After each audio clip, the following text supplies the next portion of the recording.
Hi, my name is Rachel Bensler. I'm a student at the University of New Brunswick, but located in the beautiful Alberta because of COVID-19. I'm also a queer identifying student, an environmental advocate, and currently working on a COVID-19 information campaign. So yeah, I don't know, that's probably most of the interesting things.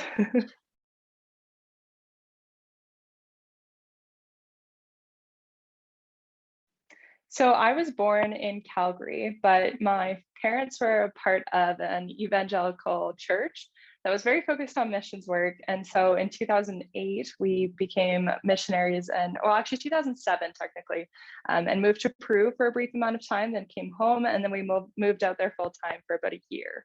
After that, we moved to the United States, which was where the organization my parents worked for was located, at least the headquarters. And so they worked there developing medical technology to help reach Indigenous communities in the jungle. So this included medical technology that didn't require language or speaking the same language, as well as not having a written language.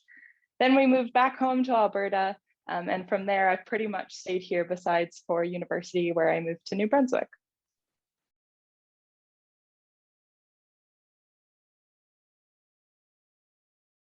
As of the beginning of the pandemic, I feel like we've all discovered some sort of weird hobby or thing that we've focused our attention on.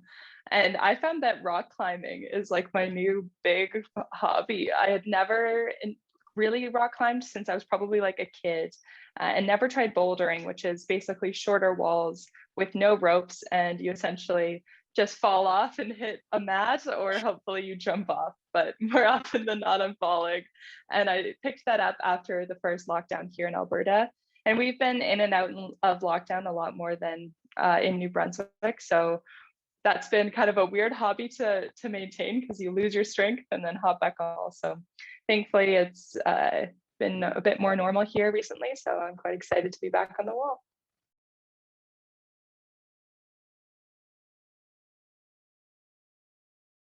It's so funny. I was talking to Peyton recently because we were both filling out the same application. And one of the questions was like, why do you represent the entire student body? And it was one of those questions that make you go like, either I have to like brag about myself and like all the things I've done, or just acknowledge the fact that like nobody can represent an entire class. And so it had me thinking about things I'm proud of. And I found that this year, what I'm most proud of is just learning how to take care of myself during a pandemic. In previous years, I would have always said like an accomplishment or something that I've done. But this year, it's been pretty tough. I've been battling a chronic illness that during is stress related. And so with each lockdown, I was getting really, really sick. I lost 10 pounds in just like a few weeks over Christmas and New Year's when we were in lockdown. And so learning how to like take care of my body, take care of my mind so that I can quite literally survive these lockdowns has been something that I'm proud to say I figured out, but I'm still definitely learning about. So I think that's something that a lot of people this year, if you were able to maintain community, that's something to be proud of. If you survived this pandemic and if you're making it through school, all things that I'm very proud to say that I've been able to do.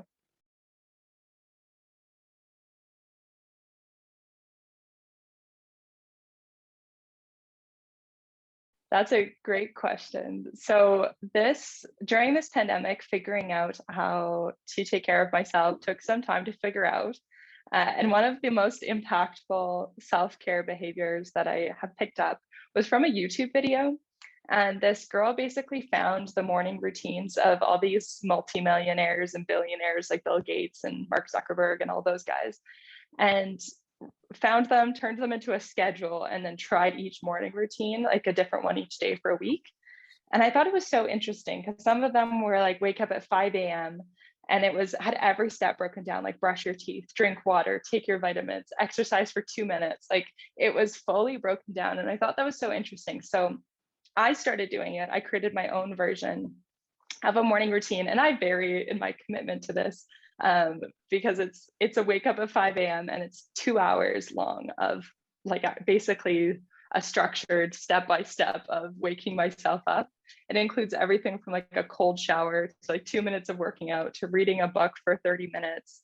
And I found, like, I tried it one morning, and it was after 3 weeks of not being able to focus, not being able to get my schoolwork done. I was taking so long to write papers or to just even read a lecture and actually be able to absorb the information. And I tried this routine, and that day I'd finished all of my tasks within 2 hours. What would normally take me the whole workday, I finished in 2 hours after that routine. And it really hit me how much my brain likes structure and likes that period of time in the morning to kind of just follow a checklist. Like, okay, I'm going to brush my teeth now. And then you get this like sense of success because you've checked a thing off the list already for the day, even if it's as small as drinking water. And then by the time you've completed this 1.5 to 2 hour process, your brain is like fully ready to tackle all the projects and get things done. So especially on days where I need to focus a lot or in busy weeks, I like strictly implement that routine. And then on weeks where it's a little bit more relaxed, I usually wake up around 6 or 6:30 and then have a little bit more of a chill version where I'm not so focused on everything being perfect. And a little bit more relaxed. The other routine that I picked up, and this is hilariously from a TikTok, is making self-care cards, but they operate like tarot cards. So I actually have them here. It looks like this is the little case I made. And so each of the cards I made of things that I think I need to hear. And so they've got a little art on them and numbers. And so you just draw 3 cards every morning. And it's got everything from reminders that I need to take a break or to take care of myself, to that I'm capable of finishing the tasks for the day, or whatever sort of assurances. I wrote down 20 things, so there's many of them that I thought I needed to hear. That's been also very like uplifting to every day hear 3 things that I know I need to hear. So that's been great as well. Well, Rachel, in the pre-interview, we talked a bit about, you said that you mentioned that you were interested in donating a kidney and kind of about how you found that information. And I was wondering if you could talk about that process and what made you want to do it and kind of where you currently are too. Sure. So I made the choice to donate a kidney. It kind of started 2 years ago. I watched this TED Talk by Ned Brooks, and he's this American gentleman who was listening to a podcast where they were talking about undesignated kidney donation, which is where you donate a kidney and have no specification over the recipient. And generally within the States, and especially within Canada, you remain anonymous as both the donor and the recipient. So you never actually get to like physically meet or get to know each other. So he listened to this podcast and was in the car with his wife, and he's like, I really want to do this. And so he basically went, registered, and ended up donating a kidney to a stranger. And so in this TED Talk, he spoke about how like wonderful an experience it was, and how quick the recovery was, and how it just made such a difference in his own life to make that decision. And so after watching this TED Talk, I was like, that's kind of a cool idea. I should look into this. And so I remember sitting in Harrison House or Neil House, one of the residence rooms, chatting with my friends. And I was like, would you guys ever donate a kidney to a stranger? And the immediate reaction was absolutely not, never, 0%, will never. But all of them said yes to donating to a family member or even like a close friend. So that kind of made me second guess myself. I was like, what if I'm crazy? What if this like TED Talk has implanted this terrible idea in my brain? So I thought, okay, I'm going to sit on it for a year and maybe come back to it later if I still want to do it. Which is my parents' rule with tattoos, is that if you're going to get a tattoo, you have to set it as your phone screen for a year. And if you still like it at the end of the year, then you'll probably like it on the body for the rest of your life. So I took that and applied it to kidney donation. And the 1 year mark happened to hit in March of 2020, which is of course when Canada went into lockdown.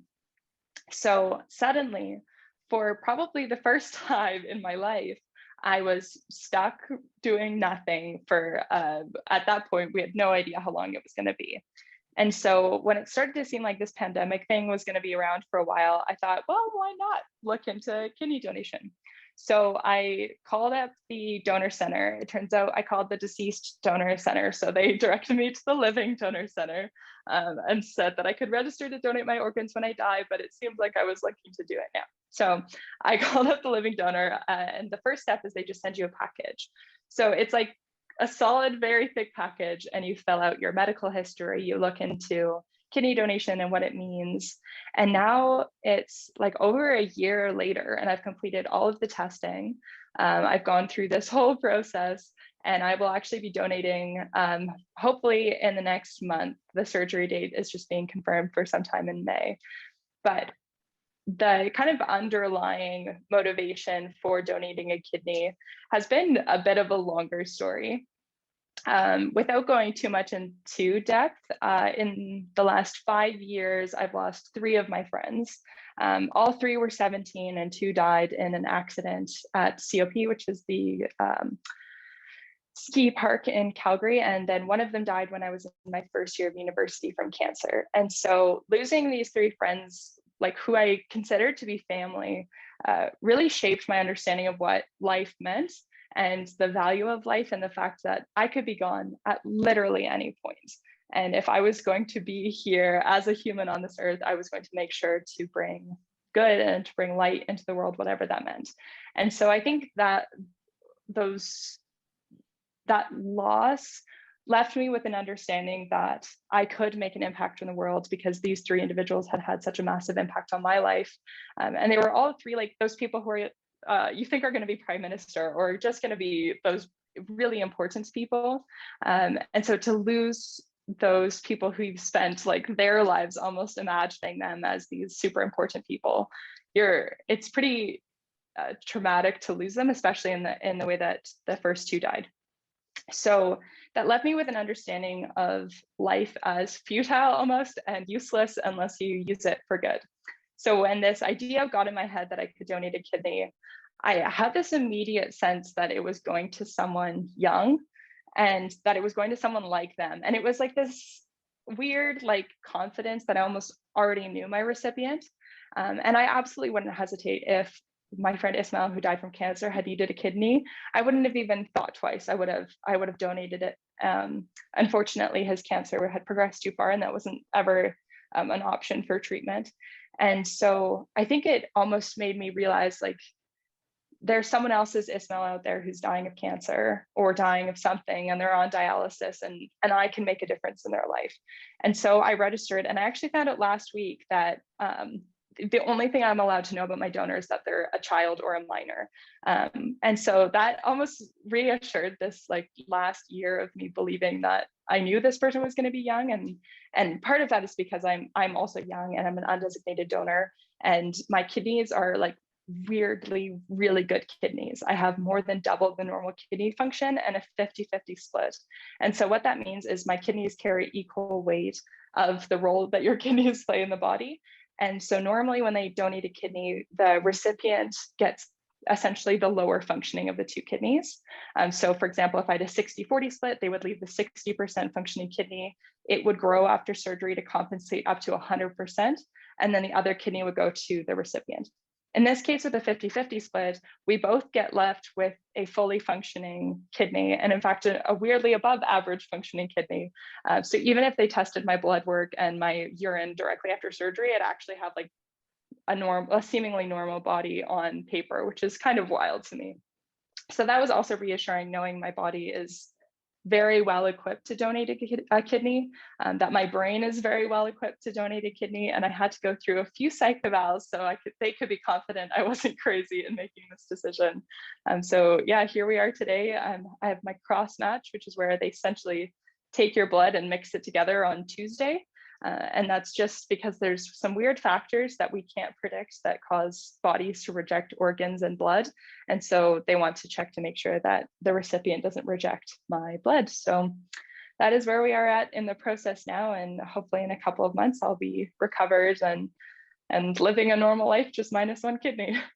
What has your family and friends like that you've told that you've been planning on doing this thought of that? There's been some weird reactions. Some people just, especially on the surgery team themselves, sort of treat you like a unicorn. Only 1% of donors are undesignated. And so it's pretty uncommon to have someone come in who is willing to do this. And I think it's partially just because so many people don't realize that it is even something you really can do. But my family's reaction was a little bit, mixed. Some people were worried about just my health. Like, what if I need both kidneys one day? What if I end up sick or anything like that? So for my parents, especially who are medical, a lot was relying on the testing. They were pretty, I would say, encouraged me towards only getting a left laparoscopical surgery because that's the least risk and the fastest recovery. And that's the surgery I will be going with because it's ideal for my body, and that's what the transplant team has decided as well. So their comfort level raised with that. But they also had this idea of like, what if someone in your life needs a kidney? Like, what if your friend needs a kidney? Or what if your parents need a kidney? And I was like, I have 20 cousins or something like that. Like, my family's huge. And the majority of us, like, my dad is O negative blood, I'm O positive. And with organs, that means you're essentially a universal donor because the Rh factor on your blood doesn't matter for organ donation. There are other factors, but I could donate to a larger group than normal. And so that's the same for my brothers. That's going to be the same for many people in my family. So I'm like, if someone in our family does need a kidney, I can talk whoever does donate them to them through the entire process. But in the same way that my family has no, I have no obligation to my family to give them my kidney. I have no obligation to a stranger to give them my kidney. They have no ownership either over my kidney, but I see both of their lives as equally valuable. And right now, one is waiting to be on an operating table and one's perfectly healthy. So I'm like, long term, it's like I've got 2 fire hydrants and this stranger's house is burning down. And my family says, what if I need a fire hydrant one day because my house might burn down maybe one possibly day? Would you not say, okay, well, I've got 2 fire hydrants and I can see that house burning down. I think I'm going to use my fire hydrant for that. So that's kind of how my brain sees it. Everybody's different. Some people think or perceive that they need both. Sometimes your health requires that you do. And for an undesignated donation, the amount of testing to make sure that you can actually handle a donation is significant. They look at your full medical history. They do so many tests. I had to spend, I think, 12 hours one day in the hospital just getting poked and prodded and scanned and all of the things because they want to make sure that the only risk that you're taking on is the absolute minimum. So that's the long-term kind of cost is some of my family is a little bit concerned about it and others don't understand my motivations because I think like you've said, it's not something many people do. It's not a story many people have heard. And so sometimes it makes people question, I think, whether they would do that. And when their reaction is, I would never do that, they assume that that should be my reaction too. And so then sometimes they'll try to persuade me to the other side. What would you say to someone that was newly, let's say, you just heard that podcast that you had initially heard when you heard about kidney donation, and what would you like advice would you give to them if they were thinking about donating a kidney? I would tell them to, I guess, prep their brain for just a beautiful but challenging experience. It is a year long of waiting, of getting tested, of getting poked and prodded. So that piece, of course, is like some just like literal time sacrifice and the recovery period. But I also think, especially in the context of the pandemic, it has transformed the way that I look at strangers, which is really interesting to me because if I'm willing to make a sacrifice for someone I've never met, then the way it changes how you see the people around you and what they're willing to do or how they'd be willing to help has helped kind of remain optimistic during the pandemic and view people as in this together, that we're willing to make these sacrifices to get through this pandemic, to get vaccinated, whatever it is, that we're going to make it through, even if that sometimes isn't the reality where it feels like we're all fighting each other over issues related to COVID and vaccines and vaccine hesitancy. I still have this deeper sense that everybody's doing their best. And what that means is completely different for every person. But that I'm just like deeply confident that everyone is pursuing, I don't know, that sense of community. So yeah, I would just tell someone who's beginning this process to get ready for a really crazy experience.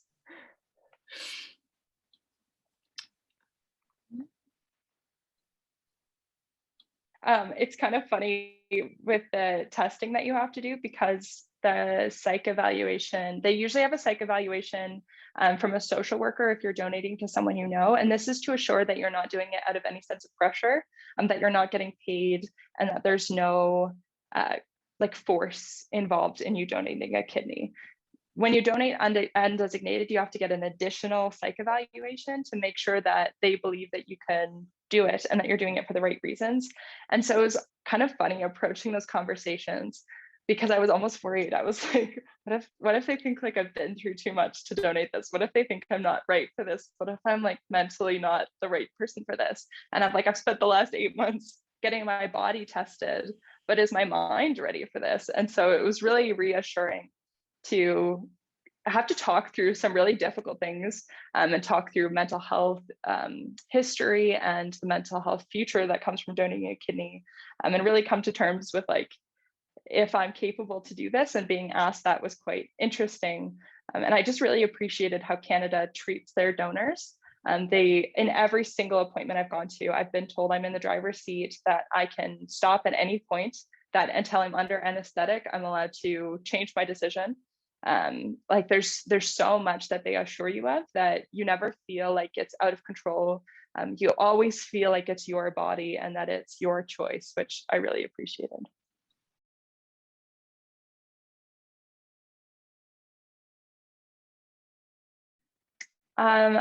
The one thing I would say is get vaccinated the second you can. Once your name is called or your age group is available, go and get poked in the arm, because any risk associated with vaccine is significantly lower than the risk associated with getting COVID. So I think that's what I'll leave us with today, is go get vaccinated if you can, because that's how we end this pandemic, and we're in this together.